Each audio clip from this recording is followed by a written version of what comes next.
그러면 신약에서 특별히 사도 바울은 어떻게 교회의 터를 가졌는가? 그런 이렇게 터에 대해서 말씀합니다. 고린도전서 3장 1절에 보니까 이 닦아둔 것 외에 능히 다른 터를 닦아둘 자가 없으니 이 터는 곧 예수 그리스도라. 모든 하나님의 교회의 터는 오늘 말씀해 보니까 예수 그리스도다. 다른 터는 없다. 우리는 터를 닦는 게 아니라 이 터 위에 하나님의 집을 짓는 것이다. 이렇게 말씀합니다. 그래서 항상 이 하나님의 집의 터는 오직 교회의 터는 예수 그리스도밖에 될 수 없구나. 어떤 사람이나 어떤 사도나 어떤 다른 것으로 터가 될 수 있지 않습니다. 교회의 터는 오직 예수 그리스도라고 말씀을 드릴 수 있고 오직 예수 이름을 세우는 곳에 교회가 있다고 말씀을 드릴 수 있습니다. 그래서 이제 교회들이 많이 세워질 때 바로 이 터 위에 교회가 세워지기 위해서는 또 다른 동력자들과 함께 행해야 됩니다. 그래서 고린도전서 3장 10절에 그런 표현이 있습니다. 내게 주신 하나님의 은혜를 따라 내가 지혜로운 건축자와 같이 터를 닦아둠에 다른 이가 그 위에 세우나 그러나 각각 어떻게 그 위에 세울까 조심할지니. 바로 이 터는 예수 그리스도신데 이 터 위에 교회가 세울 수 있도록 서로 이렇게 영적인 동역이 필요하다. 이렇게 말씀합니다. 그래서 우리가 교회를 세워나갈 때마다 기초를 그리스도로 해서 다른 모든 성도들과 더불어 사역자들과 더불어 그 하나됨만으로 잘 이끌어가야 된다. 그래서 교회의 터는 오직 신약의 예수 그리스도인 줄 믿습니다. 많은 교회들이 그 터가 단단하지가 않습니다. 터가 예수 그리스도가 아닙니다. 어떤 영적인 큰 인도자가 터가 될 수도 있어요. 그런 것은 합당치 않다는 겁니다. 다만 그리스도가 오직 우리의 터가 되고 바로 우리는 서로 동역하면서 하나님의 집을 지어가는 것이다. 왜냐하면 많은 자들이 심고 물을 줄 수 있지만 자라게 하시는 분은 오직 하나님이시기 때문에 고린도전서 3장 7절과 21절에 그런즉 심는 이나 물주는 이는 아무것도 아니로되 오직 자라게 하시는 이는 하나님뿐이라.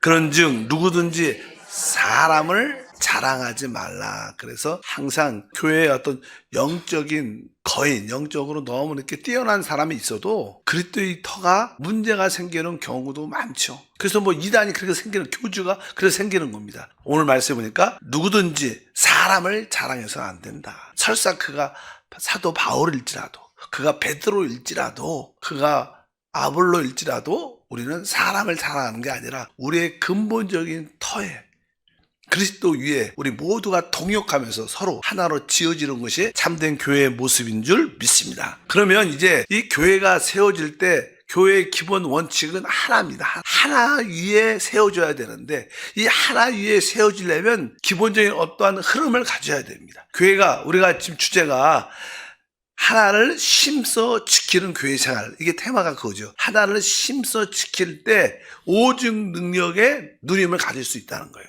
왜? 머리를 누릴 수 있기 때문에. 그래서 이 하나됨의 실제를 가지려면 우리는 성령의 흐름을 따라 주님을 섬겨야 된다 말씀을 드릴 수 있습니다. 주님은 항상 내가 이 반석에 내 교회를 세운다고 주님은 늘 말씀합니다. 잘 아시는 말씀이자 마태복음 16장 18절에 또 내가 내게 이르노니 너는 베드로라. 내가 이 반석에 내 교회를 세우리니 음부의 권사가 이기지 못할 것이다. 그러니까 내가 이 반석 위에 이 그리스도에 대한 계시 위에 내 교회를 건축한다는 것은 하나로 짓겠다는 거예요. 하나로 집을 짓겠다는 뜻입니다. 그러니까 건축한다는데 그럴 때 음부의 권사가 이기지 못할 것이다. 이게 건축된 교회, 하나로 건축된 교회만이 음부의 권세를 이긴다. 대부분 세상에 많은 교회라 이렇게 세워진 교회들이라고 말하는 교회들이 많지만 많은 교회들은 대부분 음부의 권세를 잘 못 이기죠. 음부의 권세가 사실 교회를 이깁니다. 그래서 늘 교회가 시끄럽고 문제가 많습니다. 그러나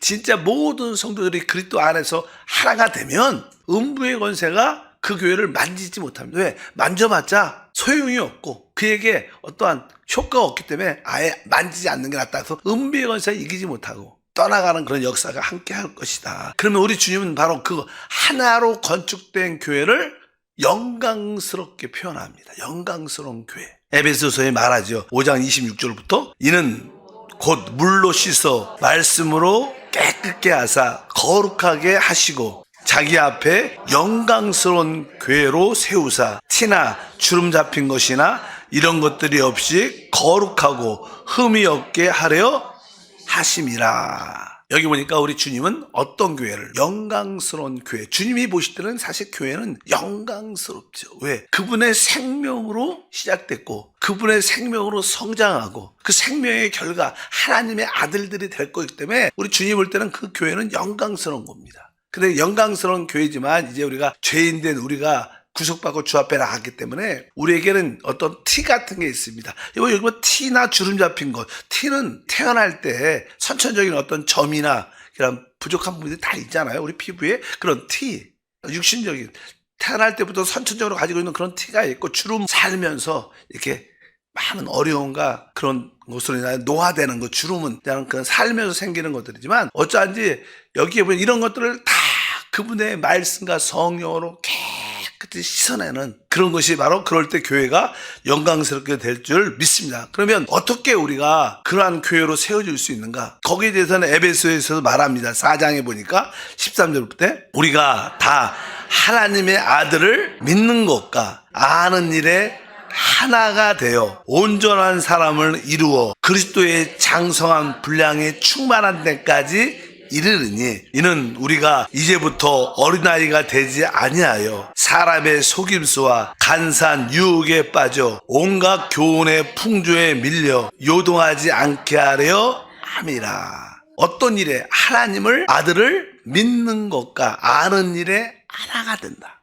우리가 하나님의 아들을 믿는 것과 그분에 대한 영적인 계시의 지식에 우리가 알 때 하나가 될 수 있다. 그럴 때 우리는 온전한 사람이 영적으로 돼서 여기 뒤에 보니까 그리스도의 장성한 분량이 충만한 데까지 이른다. 아마 우리가 영적으로 가장 머리이신 그리스도까지 아주 온전히 성장한다는 뜻을 말합니다. 우리가 영적으로 성장해야 어린아이처럼 사람의 속임수에 또 유혹에 빠져 온갖 교훈의 풍조에 밀려 요동하지 않게 될 것이다. 이렇게 말씀합니다. 바로 이러한 모습들이 어떻게 보면 하나됨을 이루는 길인 것을 분명히 알아야 됩니다. 우리가 이렇게 하나님의 아들을 아는 것과 그분에 대한 믿는 것 모든 것에서 하나가 되려면 우리는 오직 하나의 흐름은 성경에 보면 성령의 흐름입니다. 그러니까 교회는 사실 성령의 흐름 안에 있을 때 그것은 참된 교회입니다. 어쩌든지 우리는 성령의 한 흐름 안에 있어야 된다고 말씀을 드릴 수 있습니다. 우리가 에베소 4장 4절에 특별히 그것을 언급하죠.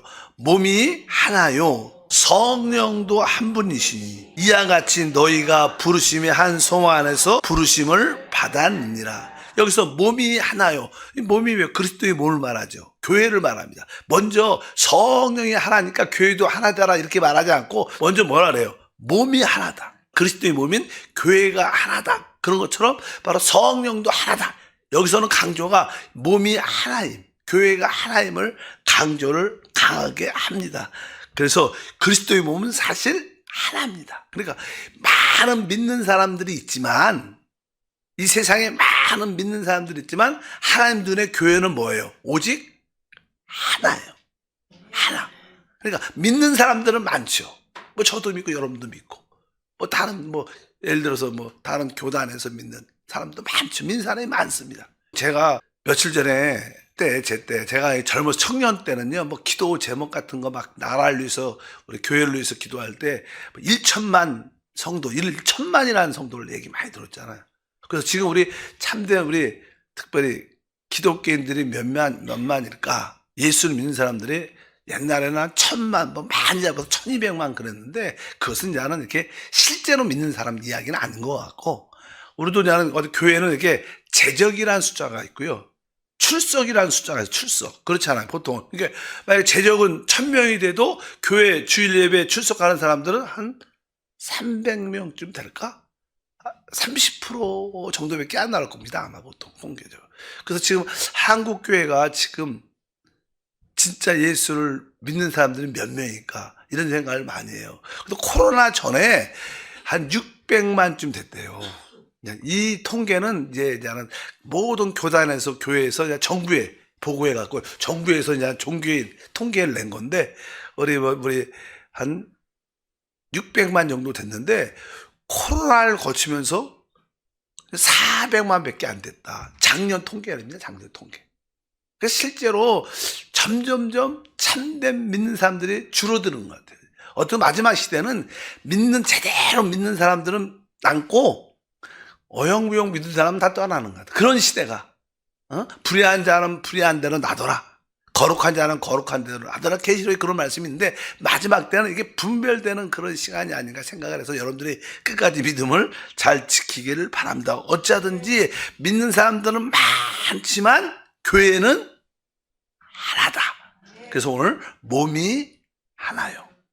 성령도 하나라고 말씀을 합니다. 그래서 교회는 이 성령도 하나니까 성령의 그 흐름, 성령의 그 한 흐름 안에 있을 때 바로 그것이 교회의 실제입니다. 성령이 교회에 임하셨기 때문에 교회가 시작된 것처럼 교회는 성령의 그 한 흐름 안에 있는 게 진짜 교회의 실제 안에 있는 것을 분명히 알아야 됩니다. 근데 성령을 우리가 하는 성경에 보면 이 생명수 강이라고 표현을 많이 해요. 강. 실제로 이제는 이 세상도 강을 중심으로 어떻게 했어요? 세계 문명이 발달하죠. 처음에 우리 메소포타미아 문명 그런 거 듣잖아요. 옛날에 메소포타미아 문명 사실 중동쪽 에덴 쪽에 있었다. 옛날에 우리가 지금 에덴 동산 쪽에 있었던 메소포타미아 그 문명의 그 시절이 유브라테스 강과 티그리스 강을 중심으로 해갖고 최고의 가장 강대 중 하나가 바벨론 제국이 시작됐는데 어쩌든지 세상에서도 어떤 문명의 시작은 강으로부터 시작했어요. 물이 있어야 되니까. 그런 것처럼 성경에 보면 항상 그 성령의 역사를 생명수 강으로 표현을 합니다. 강으로 표현합니다. 그래서 우리가 주님이 에덴 동산을 창설하시고 그 사람의 처음 아담과 하와를 그곳에 두셨는데 그때도 강의 흐름이 에덴에서부터 흐른다는 말이 있어요. 창세기 2장 9절부터 10절에 보니까 여호와 하나님이 그 땅에 보기에 아름답고 먹기에 좋은 나무가 나게 하시니 동산 가운데는 생명나무와 선악을 알게 하는 나무도 있더라. 강이 에덴에서 흘러 나와 동산을 적시고 거기서부터 갈라져 내 근원이 되었으니 강이 에덴에서도 흘러나와. 그러니까 하나님의 에덴 동산을 창설하고 그 중심에서 이 강이 흘러나와 모든 동산을 다 적시고 거기에 필요한 것을 다 공급했다는 그런 뜻을 말합니다. 이 강의는 사실 이것은 성령을 상징하는 거예요. 항상 성령의 흐름이 있어야 모든 것이 살아나고 회복된다는 거예요. 바로 에덴 동산조차도 바로 그 강이 중심에서 흘러나와 모든 것을 공급했다는 말씀을 갖고 있는 것처럼 바로 이 강은 어떻게 보면 흐름은 바로 하나님의 마음을 나타나고 하나님께서 이 모든 것을 공급의 근원 되신다는 뜻을 의미합니다. 그래서 항상 우리 안에 그 생명수 강의 흐름, 즉 성령의 흐름을 따라 사는 것이 우리 신앙생활의 핵심인 줄 믿습니다. 그래서 항상 이 하늘 보좌, 또 하나님의 보좌에서 그 생명수 강이 흘러나오죠. 에스겔이 환상을 보는데 그 하나님이 에스겔이 볼 때 그 환상의 그 보좌로부터 그 성전 중심으로부터 하나님의 강물이 흘러나오는 그런 걸 봅니다. 47장의 에스겔에 보니까 1절과 9절에 그가 나를 데리고 성전 무태에 이르니 성전의 앞면이 동쪽을 향하였는데 그 문지방 밑에서 물이 나와 동쪽으로 흐르다가 성전 오른쪽 제단 남쪽으로 흘러 내리더라. 이 강물이 흐르는 곳마다 번성하는 모든 생물이 살아나고 또 고기가 심히 많으리니 이 물이 흘러 들어가므로 바닷물이 되살아나겠고 이 강이 이르는 각처에 모든 것이 살 것이며. 사실 이것도 보면 하나님의 그 성전에서 하나님의 그 강물이 흘러나와 모든 것을 살리는 이것이 뭐냐? 성령의 흐름을 말합니다. 요한복음에 우리 주님이 실제적으로 그런 얘기를 하죠. 우리가 너무나 잘 아는 요한복음 37장 38절에 명절 끝났고 큰 날에 예수께서 서서 외쳐 이르시되 누구든지 목마르거든 내게 와서 마시라.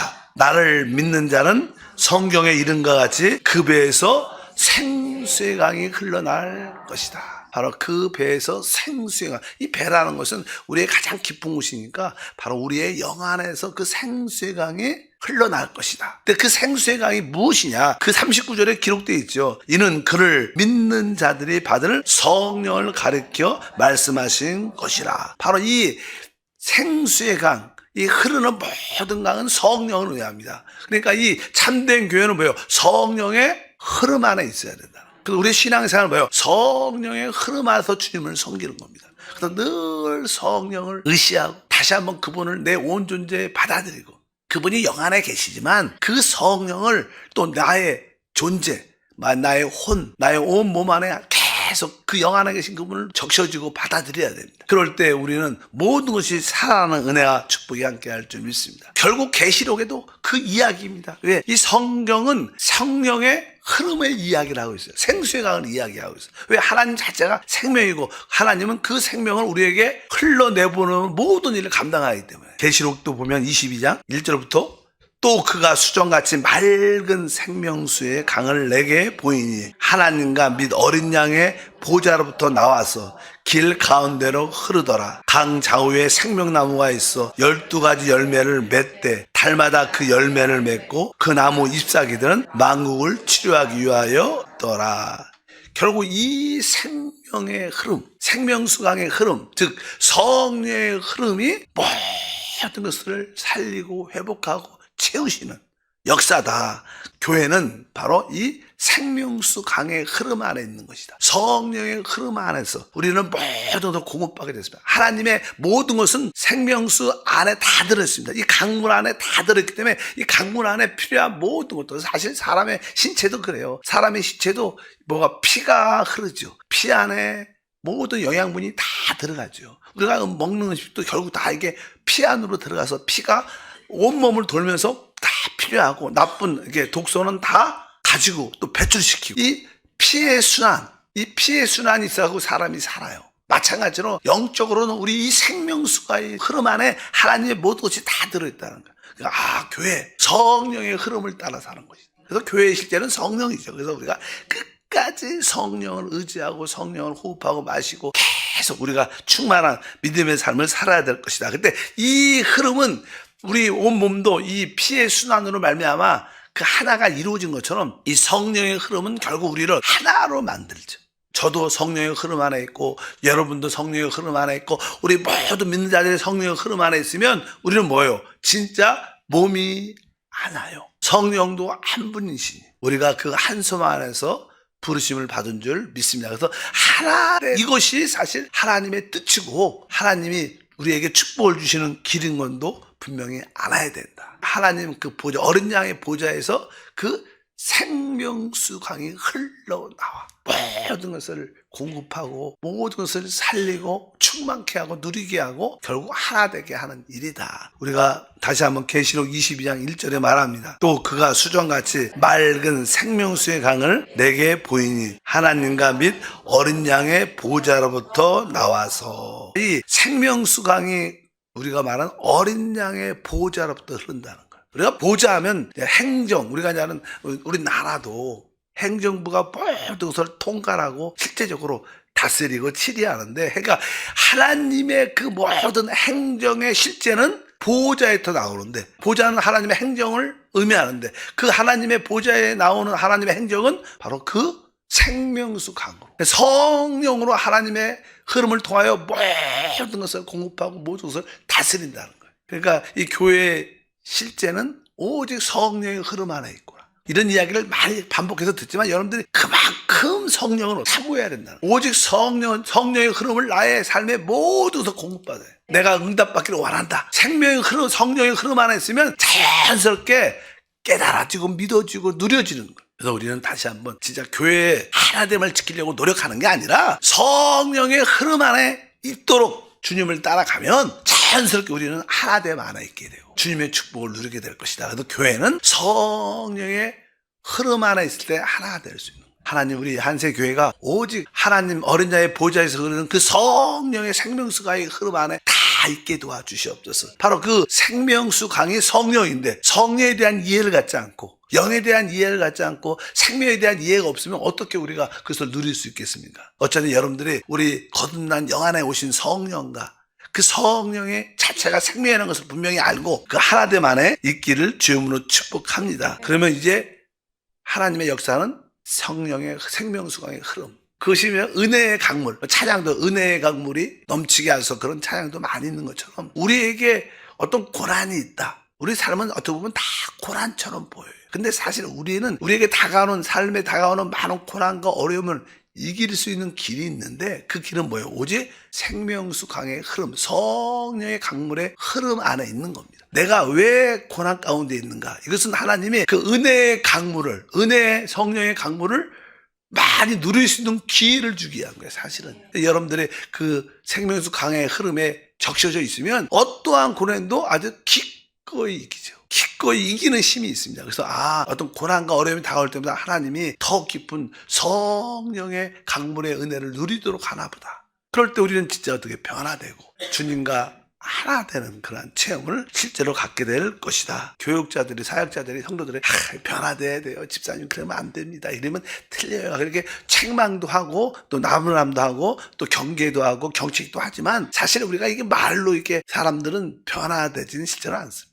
실제로 사람이 변화되는 것은 그 사람이 성령의 흐름의 공급을 받으면 진짜 스스로 변화되고 회복될 수 있는 거예요. 교회는 서로에게 생명의 흐름을 공급해 주는 겁니다. 우리가 간증할 때 우리는 서로 이렇게 은혜 만나고 은혜를 만나는 뜻은 뭐예요? 바로 우리 안에 그 생명수강이 흐른다는 거예요. 그럴 때 우리는 은혜를 받게 되니까 우리가 여러분들이 간증할 때도 내 이 작은 간증이 성령의 흐름을 주는 거구나. 그럴 때 우리는 은혜를 받게 됩니다. 그럴 때 우리는 어떻게 변화되고 또 도전받고 새로워지는 은혜가 함께할 줄 믿습니다. 교회의 하나는 어디에서 오느냐? 바로 성령의 흐름 안에서 온다. 교회의 하나됨이 어디서 옵니까? 그럼 뭐라 그래야 돼요? 성령의 흐름 안에서 있다. 그 성령의 흐름이 바로 우리 뱃속에서, 우리 영 안에서 지금 흐르고 있고 중요한 것은 그 흘러내보내 다른 사람까지 살리는 믿음의 생활, 봉사가 되길 바랍니다. 하나님 감사합니다. 교회의 하나됨을 말씀으로 나누고 있습니다. 교회의 참된 하나됨은 오직 성령의 흐름 안에 있습니다. 그 성령의 흐름이 생명수의 강처럼 우리 영 안에서 이제 흘러 나오게 하시고 흘러 내보내게 하시고 하나님 보좌인 우리의 영 안에 주님을 앙망케 하옵소서. 예수 이름으로 기도함나이다. 아멘.